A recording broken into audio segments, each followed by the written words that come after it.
Hello, everybody. This is Carrie Getz, and welcome back to another edition of our podcast series.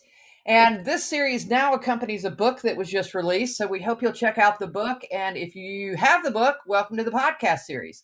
Today, we are interviewing Mara Fowler, who's been in this industry for a very long time, a good friend of mine. She is in sales and she is a master at networking. So, Mara, why don't you introduce yourself to folks and then we'll start yakking about what you do?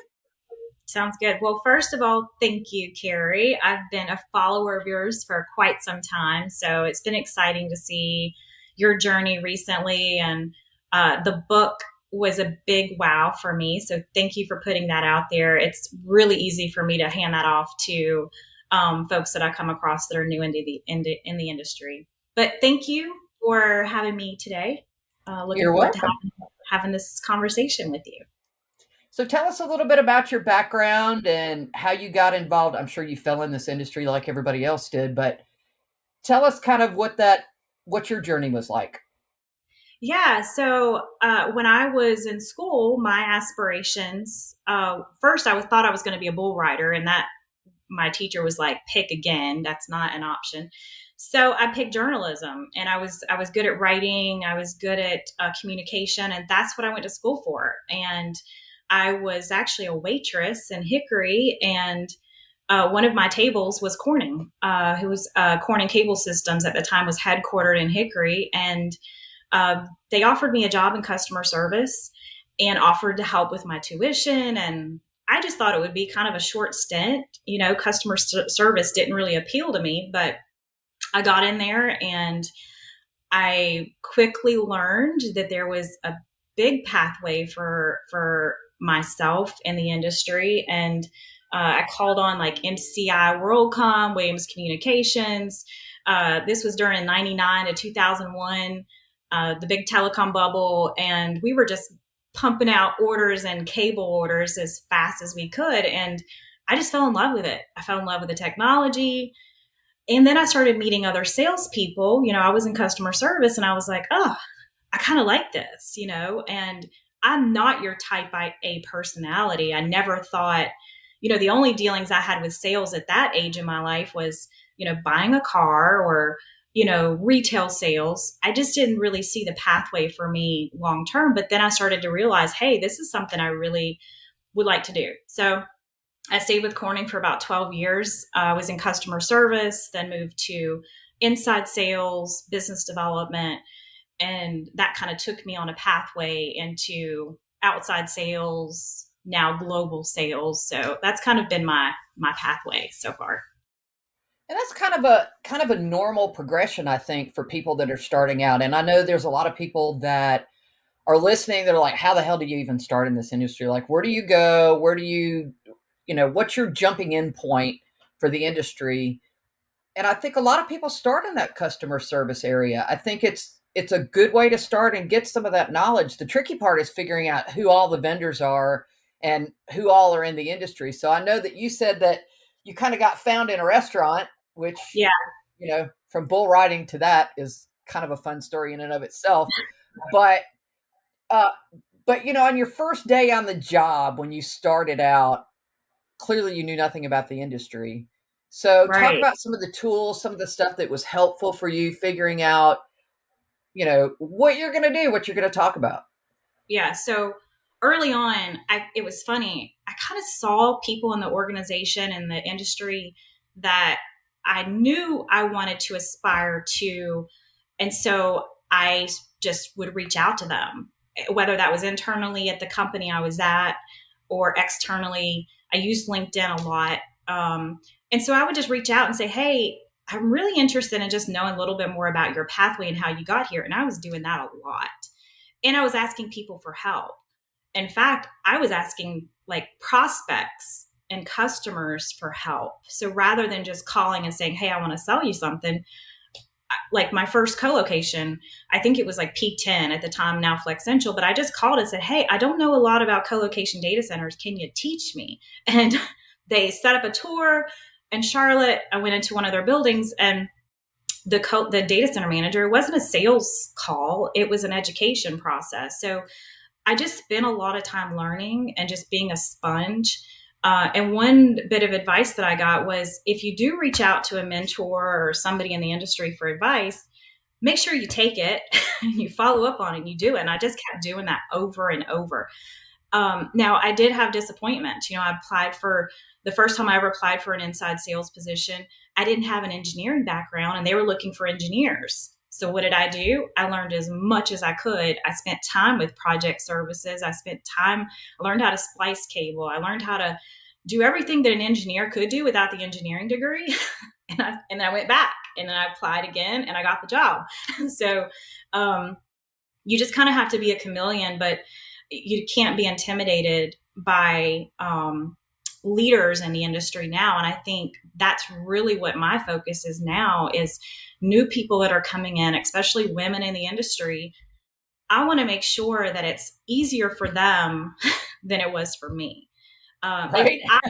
I had to seek out that help. And, it's funny, you and I both have had a couple of events and groups where we have these young women who are in their, early 20s, early 30s, and they're sliding right in and kind of accomplishing what it took us years to accomplish. And I'm okay with that.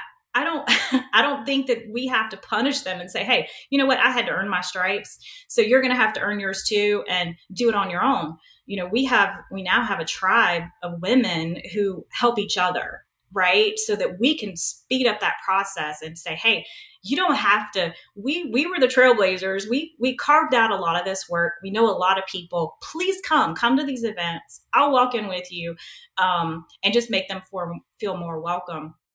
But that would be my first bit of advice is just, you kind of have to be fearless. Don't be afraid of making mistakes. I had a call last week with a young woman who's trying to get I think I even tagged you in the post, but she's trying to get a young professionals group started up in Oregon. And she's like, I'm intimidated you're like a master on social media and LinkedIn. I'm afraid to like post and make mistakes. I said, girl, I've made mistakes. I've posted stuff. I've tagged the wrong companies. I've made mistakes when I reach out to people. You really have to be fearless and use the tools that you have. In fact, I met one of the executives at LinkedIn and I told them when I first got on LinkedIn, I was like, wow, this is an easy way to meet people. So I was sending out requests to anybody and everybody that was a prospect, and they blocked me. They blocked me and shut down my account because I'd sent so many requests. Whoops. I think it was for like 60 days. I had no access to LinkedIn. Oh no, So that's tough. so I had to write a letter to them and be like, listen, I'm in inside sales. This is what I'm using. We didn't have a lot of the tools now to get these lists and contacts. So they gave me my access back. And, fast forward now, I have to filter through my LinkedIn request. And most of the time I accept them, right? I'm just kind of open. Even if you're a competitor, there are so many shifts in this industry. You have to really get to know everybody, get to know your competitors on a personal level. We do that. We have events and I might be sitting at the dinner table with one of my competitors, but we get to know each other on a personal level because fast forward 2 months, one of us could lose a job. One of us might need something on a personal level and we want to be there to support each other. So, Well, and here's the other thing too that you touched on a couple things that are really important. I think if we start with the mentorship one, once you find a mentor, that relationship is never going to work if you're the mentee and you don't put in the time. You can't expect a absolutely. mentor to read your mind. So touch maybe a little bit on the most successful mentorship relationship that you've had. Yeah. So my most successful mentorship probably started out a little rocky.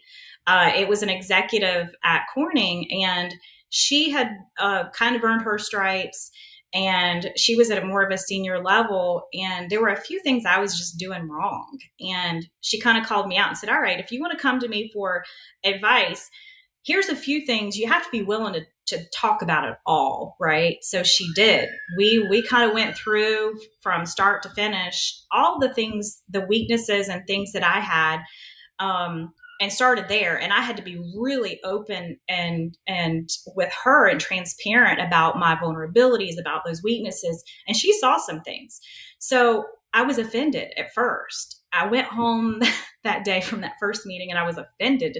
And I think I even went to bed like in tears thinking, she doesn't really think that much of me. And I'm like, am I really even cut out for this business? And this is the track that I need to take. But I really just started to say to myself, hey, she took the time with me and she's given me what constructive criticism, act on it. So I did. I just chin up. I just took it. And then I went back to her and said, hey, these are the things that I'm working on. These are the things that we've talked about. And through that whole process, fast forward, this has been a 15-year relationship.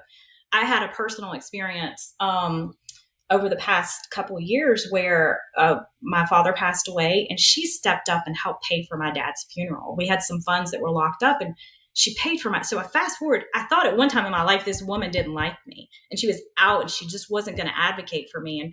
And I really just stuck with it. I listened to her. I let her coach me. I let her guide me. And and this wasn't a formal mentorship. I'm kind of more of an advocate of informal mentorship. But I went to her with my goals, what I wanted to achieve and what I wanted to, accomplish. And I didn't wait for her to tell me, I told her what my goals were and then I just kind of let her coach me on how to achieve them and guide me. But you can't go in there and just quiet and just not have any idea. You just have to say, you know what, I don't have it all figured out, but kind of like, here's the baseline for the things that I want to achieve. And do your homework, right? Be ready to roll up your sleeves and do the work. So, Yeah, I totally stole this phrase from Terry Bradshaw. So credits to Terry Bradshaw. But there's a lot to be said for mirror economics, where you really look in the mirror and you try to separate yourself from that. And I would say that probably, and you can weigh in on this better than me because I'm not a salesperson, but being able to take that criticism and being able to take no is hard, especially for women. I mean, we're just hard on our sleeve kind of people. And so talk a little bit about how some of that mentorship and those mirror economics and kind of working through that helped you on the sales side, and maybe how that, somebody starting out that's in that criticism cycle or that self-improvement cycle, yeah, whatever you want to call it, and then maybe some resources or some things that could help yeah, women starting there too, or I love, anybody really. yeah, I love this topic. Our friend Wendy Stewart at DataBank does a phenomenal job with her messaging around the imposter syndrome. And when I first heard the messaging, I was like, that's not me. I kind of feel like I'm strong and confident and all these things. But listening to other women in the industry, I do feel like we as women, and especially coming up in this industry, we've had to be kind of strong, right? We have to appear fearless. We have to appear strong. We can't be vulnerable. I think one of the first things I learned was don't cry in front of men, don't cry in the boardroom, hold back your emotions. And so that was kind of ingrained in us, right? So over time, I've learned that people are human, and especially in the sales process, that human aspect of that is so important for our customers because they don't want to feel like you're selling to them ever. I don't know one customer that's bought from me who just loves being sold to. And like they want to go through a journey with you, and there has to be that human aspect to it. And there has to be some emotions tied to this. And if you're vulnerable and open with your emotions, I think that your customers are going to be more receptive, more open with you, and kind of take on that personal touch to the relationship, keeping it still professional. You can still keep it business-like and still have a very high level of respect, but have that personal touch. So back to that imposter syndrome, I think for a lot of us, we hide behind, I think we learn and we kind of teach ourselves to kind of cover up and mask any of those insecurities, and we get so good at it that we don't realize how we're doing that. How are we coping with it? Is it high? You have to be a high achiever. You don't ever like to make mistakes. You don't. What does it look like? And there's a couple of different areas or different ways that you mask that imposter syndrome. Everybody's different, but most of the people that I talk to, men and women alike, have some touch of that somewhere in their life, whether or not they're dealing with it or they have dealt with it. It's there and it's okay. So um, that's my advice: is to just try to just stay true to yourself and authentic, right? And just be genuine, be yourself. You don't have to be anything other than who you really are when you go through the sales process with your customers. Well, like I said, I'm not a salesperson, but I've been on the customer side, right? I have been the customer and I've had multi-million dollar budgets. And I can absolutely tell you that the salespeople that called on me, the ones that were personable, that cared to have that relationship, anybody can sell you a part. And that's not really where you want to be, especially in this industry, because when it all goes down and, stuff starts hitting the air conditioning, you want to make sure that you can call somebody that's going to understand. And those people that take the time to build up that business relationship are going to work through you. And then when hiccups happen, like supply chain right now is a great one, right? When all that happens, it's much easier to work through that with your customer or with your vendor. In my case, if you have that relationship and you can talk through those problems, because there are always going to be problems. There's no way you can get around that. And I think too that we talk about fear and imposter syndrome, and I think those two really go hand in hand. This is a very risk averse industry, and people are scared to fail, especially because that kind of goes from the top down, right? If there's downtime, if there's an outage, it reflects on everybody across the board. But we all know there's going to be downtimes and there's going to be outages, and people will survive. Like unless it's life changing, people get over it. They might get mad for a little while, and there's some implications. But I do think having those relationships helps work through those hurdles and those hills that happen. Absolutely. I was just going to say the sales process has changed. The coming out of the pandemic and all the supply chain disruptions, it's changed. And so just what you said, for customers who it was highly about price and product quality, those things are still important, right? But service started getting really up there. It started ranking even higher, and the companies that failed during the supply chain issues but recovered quickly, those are the ones that have earned more credibility in the market. And so now our customers aren't, they're going to ask you about price, they're going to ask you about product quality and so forth, but they want to know about service, they want to know about delivery, they want to know about communication, they want to know who's going to pick up the phone when they need they call, and Escalation. escalation. They just want to know there's somebody they can rely on and call on that's going to go to battle for them and advocate for them without them having to beg for you to do it. They just want to know, hey, Mara's my salesperson and she's going to go to war for me, and she's going to do her best. And if they don't deliver, I know she did her best at the end of the day. That's what they want now. And I think it's becoming more and more important to get us through because supply chain issues aren't over. We're still battling long lead times with different product categories.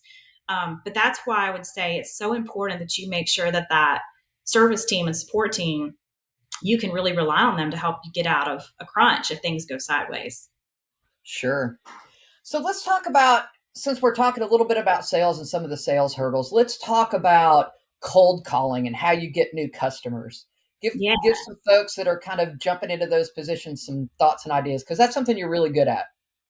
So my favorite, and it's hard when you have limited T&E, travel and expense budgets and things like that, but my success is higher when I face to face, whether I meet somebody at an event or a happy hour or whatever, those face to face interactions usually get me to a better place with prospects, but that's not always the case. You can't always meet these folks face to face. Again, when you do reach out, so this is what I like to do on LinkedIn. If I do connect with somebody on LinkedIn, it's very hard, like especially when there's a project and there's a hot opportunity that you're trying to track down and you make a connection. It's really hard to kind of like pull back and not just start talking to them about the opportunity and selling to them, right? Because now you've got this connection, and it could be you've got an email and you've got their phone number, and however it is that you've come across their information, you really have to stop yourself from engaging them on the sales process. Early on in that relationship, it's really important that they feel like you genuinely want to connect with them. And so, whether it's LinkedIn or email or a phone call and leaving a voicemail, it's a genuine connect. And you really have to be sincere about this. You need to get to know this person on a professional level. You need to know what their needs are. You need to understand their business. I loved, especially if I get a referral for somebody, I'll just be like, hey, Carrie asked me to reach out to you, thought we'd be a good connection. I really just like to spend some time with you and get to know you better, understand your business better. Lead with that. Never lead with, hey, I'm your account rep and I'm chasing down this opportunity and I'd like to talk to you about it. 9 times out of 10, they're not going to they're not going to respond to you. So get to know them, build a relationship. And then through those conversations, yes, absolutely.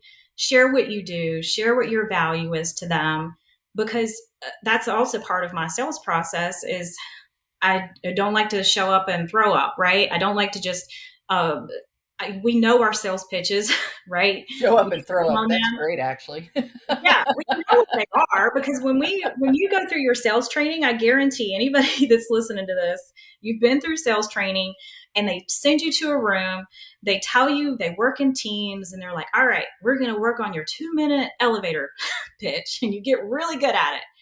Don't ever use it. Just don't use it. Not right out of the box.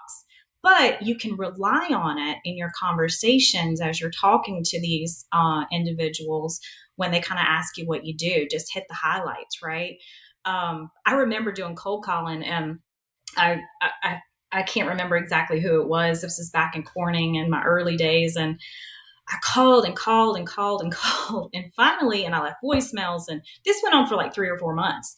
And then one day, the guy answered the phone, and when he answered the phone, I couldn't believe he answered the phone. And I told him my elevator pitch and he didn't say anything back. And then I paused and I was like, are you still there? And he was like, yeah, I was just kind of letting you breathe. And I was like, oh, but I remembered that. And so now when I'm talking to sales, when I'm talking to my customers and going through this sales process, whether it's in person or on the phone, I take a lot of pauses. I ask a lot of questions, especially early on in these relationships. If you haven't gotten the book, there's an old book I always pass out. It's Spin Selling. It's just those basic principles. And the majority of that is getting to know your customer, getting to know the opportunity and their needs. And you can't do that by talking. So if you find yourself in a sales meeting and a customer meeting and you've done a lot of talking, try to change that back to just asking more questions. And we may think that as a salesperson, we're supposed to show up and just know it all and just talk and show them and tell them everything we're good at. But that doesn't really get you far into the sales process. You can push your customer away. So you just need to use that opportunity to really ask a lot of questions. Try to get your customer to do most of the talking. In fact, when you get to the point when you're through the questions, through the understanding their needs and pains points that you're trying to help solve, when you finally get to the place where you have more of a custom way of solving their problems, the customer kind of goes through that with you and you start sharing the products and technology and they've already started to open up with you. So then they start they're buying or wanting to buy and wanting more information, and they kind of take control of that whole process for you, and you don't have to do it. You don't have to sell them on it. I use the words, you kind of take your customer on this journey and they come to a knowing with you, because you should never really know what your customer wants to when you first meet them. They come to a knowing with you, and together you kind of figure this out. So, Well, that's true. I mean, you don't know what you don't know, right? That old saying, you have 2 ears and one mouth for a reason, is pretty applicable. And I think, too, that the more you speak with a customer, the more it identifies new opportunities.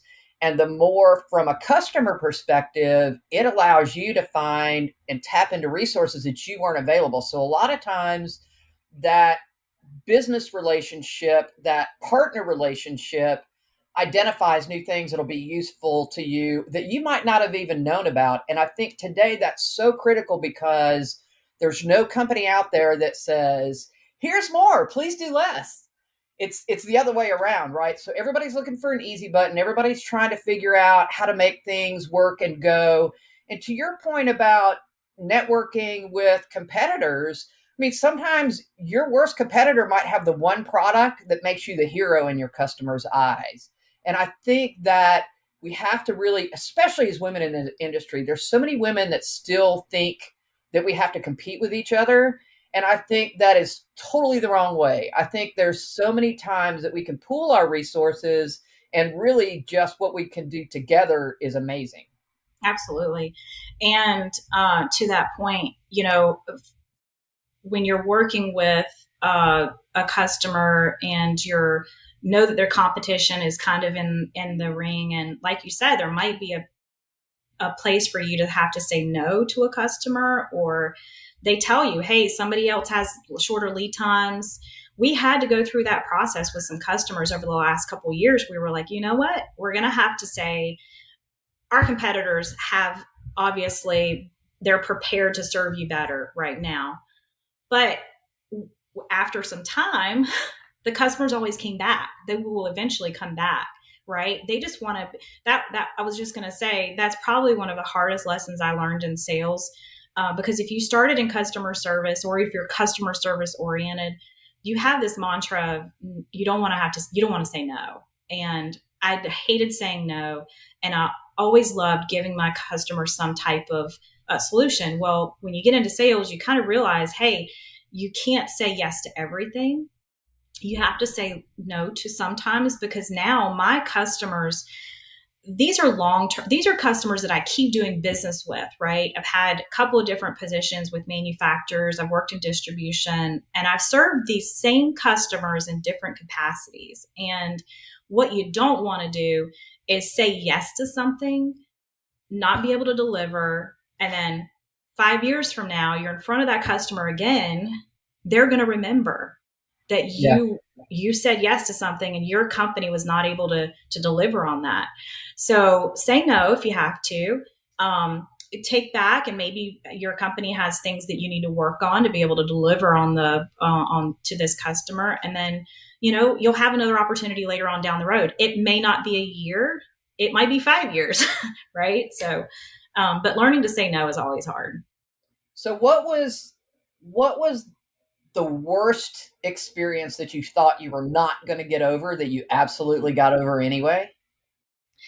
That's a good question. So I've had a hyperscaler that I've had a really good relationship with, and I was working for a company. I was really excited about a program and an opportunity solution set that we had to position with them, and the hyperscaler basically cut me a blanket purchase order the first day that they found out that I had this opportunity to sell this to them. They cut me a blanket PO, and over the next 6 months, we failed miserably on Oops. delivery. On It was so upsetting. But like I said, I'm a warrior. I went to battle for this customer, and but you're only one person, right? So over the next 6 months, things went sideways, and I thought I had just really messed up this relationship, right? So at the end of it, I went back to my team that I was working with, and I just said, hey, you know, obviously this didn't work out, and I think at this point, unfortunately, we need to pull the plug on this, and you need to go back to your other um, provider. And we kind of cleaned up things and shipped everything that they had on order so far, and they ended up going back to their other provider. And I left going out of that thinking they're never going to want to do business with me again. Now, fast forward, doing business with them. I'm still doing business with them. And I just actually asked the question. I was like, why didn't that mess things up for me? And one of the decision makers said, you know what, Mara, I'm always looking for a reason to do business with you. Your product, you're not the products, you're not you are the companies you represent, but I'm buying from you as a person. I'm not buying from the company. you're not even with that company anymore. You're with another company. So it was just nice to hear. And that's why I think it goes back to that whole relationship aspect. If you're just selling the company and you're not selling yourself and your brand, that's what they become familiar with. They become familiar with who you are as a person, and they'll follow you. And if you do a good, if you may not even deliver on the products and the quality issues and all that, but if you really do a good job and you're genuine, these customers will try to find a reason to keep doing business with you. And that's what my success story was from that. And obviously, I don't go into every opportunity thinking, oh, if things just go sideways, they'll always want to buy from me. That's not always the case, but it does help things when they just know that they can trust you as an advisor and you're going to be honest with them throughout the process. Yeah, and I think that's important too for other reasons that you didn't touch on, and that is from the end user perspective, we talk.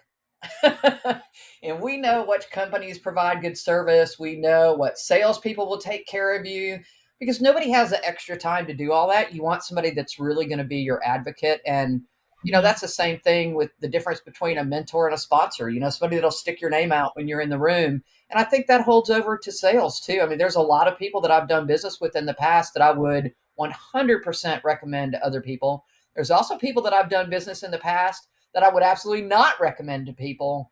And it's funny on one bid, I got a call because somebody used us as a reference, and just because we happen to be in the same industry, and they called to see how it went, and the answer was we kicked them out. But they didn't think anybody was really going to call that reference. They were just going to put it down because it looked good on paper. So, but I think that's really true. End users talk, and I think people that do a great job get amplified, and that's so important, especially in an industry where there's no shortage of people and products and things. So we're bumping close to our time, but I will ask you if you wanted to give some parting words for somebody starting out brand new that's never been in the industry, or somebody that's coming from sales from another industry into this industry. What would your advice be to hit the ground running? What would you say? So I would say leverage who you know, leverage your network, and don't just be fearless. Like I said, I just talked to somebody the other day that they're kind of restricted on travel and they don't get to go to a lot of events. That's okay, but use your network, stay connected and plugged in, and don't be afraid to reach out. Reach out to people. Reach out to me. Reach out to Carrie, especially if you're a woman in this industry. If you do feel like we have it all together and oh, Mara's got 10,000 followers and we don't have it all together. Every day is a battle. Every day we get up, every day is a battle. So look at us as your peers, right? Don't look at us as the industry experts. Don't be intimidated by our journey or what we've accomplished. Come in and own your own brand, own yourself, and just kind of create your own pathway and network, stay networked, connected. Do find a mentor. It doesn't have to be formal. Just find somebody that you can reach out to. And if you need somebody local to you and you're kind of unsure of how to get into the market, reach out to myself, reach out to Carrie. We have a tribe of women across the country, and we do this every day. We find somebody new in the market, we get them connected and paired up, and that would be my advice: is just to get plugged in to those people that are trailblazers and have been in the industry a while. And I would say too that I think just trying to figure out the companies in the industry. And so this question, somebody asked me this actually 2 days ago. How do you even figure out who the suppliers are? And my suggestion was go to some of the industry events and look at the sponsors on their page. Yep. Look who the people are that have some of the products and stuff for the industry. And then as you start searching on those, you can search for competitors of those. You can search, there's lots of ways you can kind of back into that. But I think doing your research and understanding how to do research is probably as critical as having the skills to do anything else Absolutely. in your job. Absolutely. And a shameless plug for your book is if you are getting into the mission critical industry, digital infrastructure, your book uh, what it does is everything that I could try to journal and accomplish in a call or to chart out what I've learned over the years. This book is a great way to get acclimated and at least started into how the data center industry is broken out, and then go from there. And then once you go through the book and you like highlight some areas where you need more information, then take that as your framework to kind of set on a path to kind of figure out the rest. But yeah, get the book, read the book. Thank you. Thank you. Yeah, I mean, that was kind of the intent. I wanted to write something that was under 200 pages so it could be digested in a weekend, but give people enough background and information so when you go on a job interview or it is your first day at work, you don't feel like you're spending the first 30 days trying to figure out the industry before you can get to your job. So I hope it does that and I hope it hits the mark. And if it doesn't, well, it's a cheap book. So there you There you go. Anyway, Mara, I want to thank you so much for your time today. I think this has been spectacular. I will put Mara's contact information in the podcast information. She is Mara Fowler on LinkedIn. Of course, you guys know where to get me. And thank you so much for listening. Thanks for your time, Mara. Thank you, Carrie. It's been great. And Thank you. thanks. We look forward to you guys listening on another edition of the podcast. Have a great day.